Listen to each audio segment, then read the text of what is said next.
¿Qué tan desesperado tiene que estar un ejército para construir un avión sin motor que vuela a velocidad supersónica usando carbón?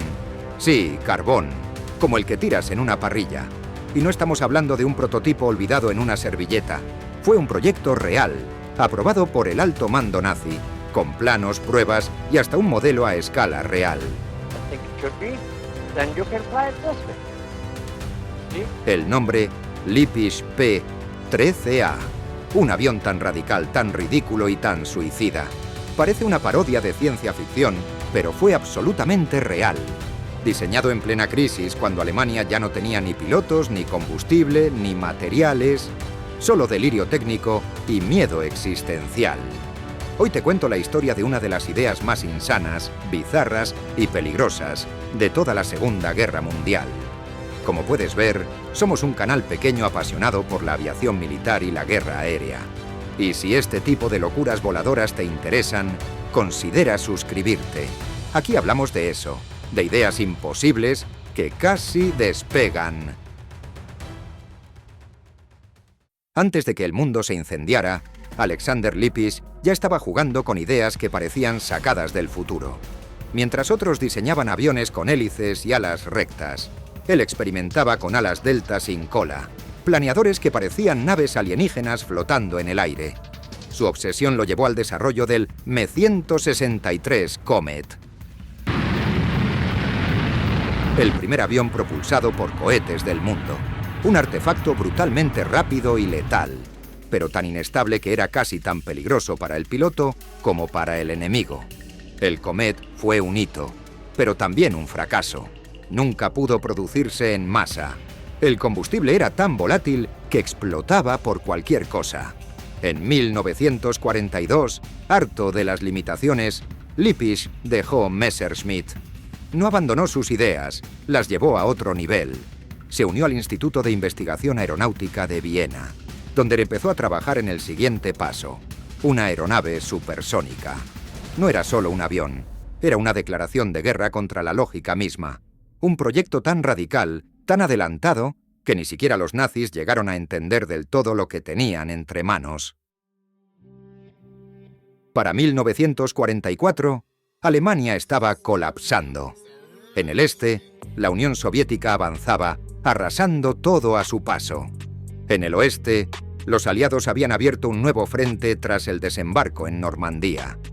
La famosa máquina de guerra nazi ya no era más que una carcasa golpeada, resistiendo a base de orgullo, propaganda barata y desesperación. La Luftwaffe, que alguna vez dominó los cielos de Europa, ahora era una sombra debilitada. Los pilotos escaseaban, el combustible escaseaba aún más, y los materiales estratégicos, como el aluminio, el caucho o el petróleo, simplemente ya no estaban disponibles. El Reich ya no podía darse el lujo de fabricar armas de guerra como antes. Por eso, cualquier nuevo avión debía ser absurdamente barato, fácil de producir en masa y no depender de recursos que ya no existían. Literalmente estaban en busca de una solución aérea de emergencia. Y fue en medio de esa desesperación donde entra nuestro protagonista. Una idea que, en otro contexto, habría parecido una locura. Pero en ese momento, era una apuesta válida. Un último experimento extremo en los laboratorios alemanes. Su nombre, el Lippisch P-13A. Un avión que no usaba gasolina, que no tenía hélices ni motores convencionales, que quemaba carbón y que prometía volar a velocidades supersónicas usando solo aire comprimido y fuego. El P-13A no era un avión común, ni siquiera encajaba del todo en la categoría de ala voladora. Era más bien un diseño de ala delta extrema, con una gran aleta montada justo sobre el fuselaje. Lo interesante es que esa aleta no era solo decorativa, era al mismo tiempo cabina, estabilizador vertical y timón. Por eso hubo confusión sobre cómo clasificarlo. Las alas voladoras puras no tienen superficies verticales, pero el P-13A sí. Estaba tan alejado de lo convencional que parecía más bien un cohete con alas y un piloto amarrado encima.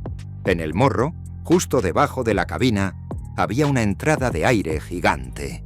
Ahí comenzaba el verdadero protagonista del sistema, el motor ramjet.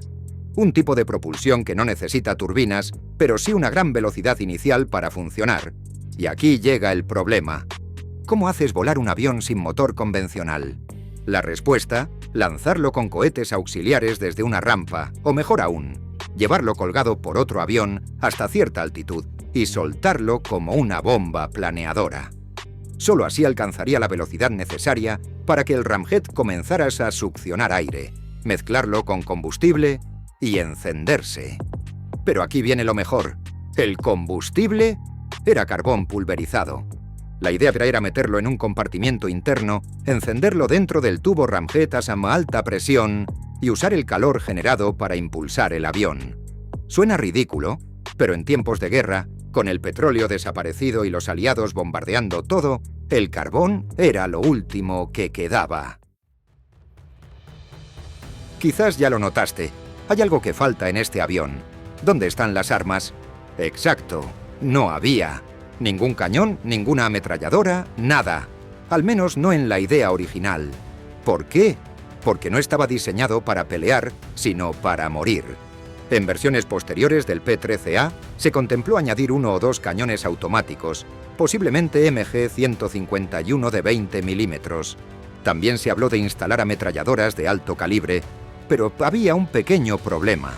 Este avión era tan pequeño y limitado que no estaba claro si siquiera podía cargar ese peso sin comprometer el vuelo.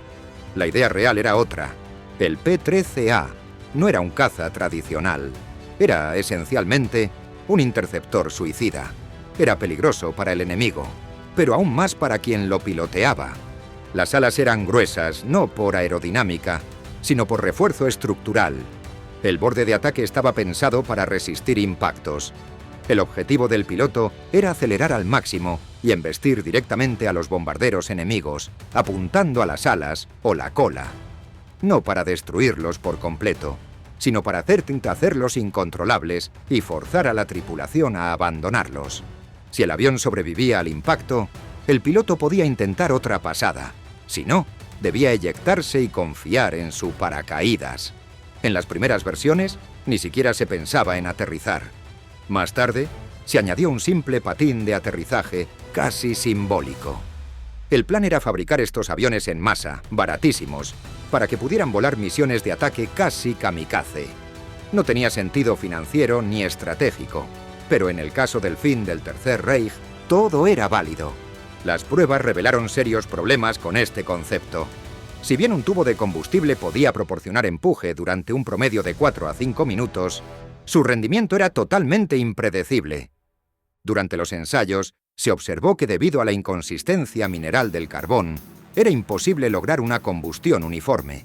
Además, fragmentos grandes del combustible se desprendían y eran expulsados dentro de la corriente de aire del motor. Los resultados finales de estas pruebas son desconocidos, pero parece que no condujeron a ningún avance, y el concepto fue finalmente abandonado. Dado que en los últimos meses de la guerra Alemania se encontraba en un estado de caos total, no se pudo avanzar mucho más con los proyectos de Lippisch, incluido el P-13A. En mayo de 1945, Lippisch y su equipo se vieron obligados a huir hacia el oeste para evitar ser capturados por los soviéticos que avanzaban rápidamente.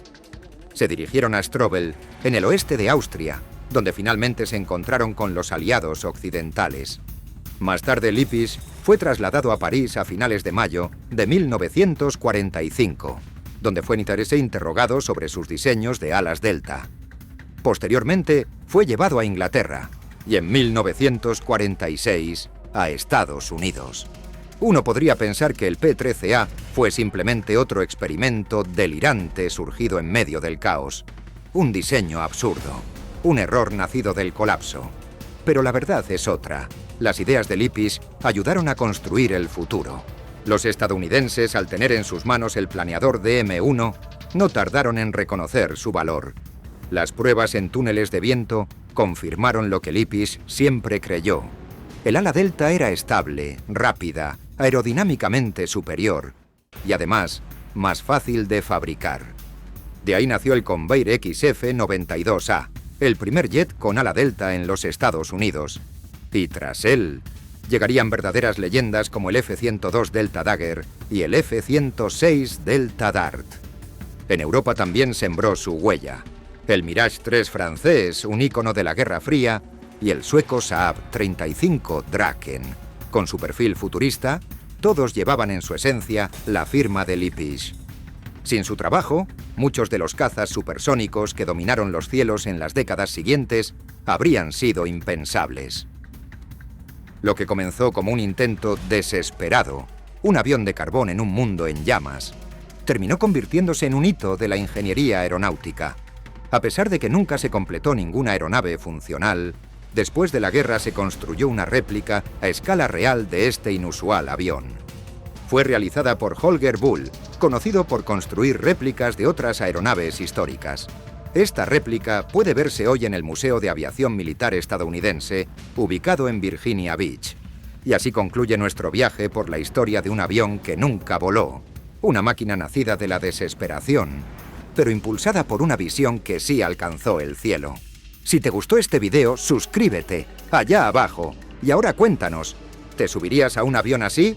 Un aparato con una estufa de carbón en la parte trasera, propulsado a lo bruto y sin ninguna garantía de aterrizaje suave. ¿Te animas a trepar a bordo? Déjanos tu opinión en los comentarios. De verdad queremos saber qué piensas. Y por supuesto, no olvides dejarnos un like si quieres ver más locuras como esta.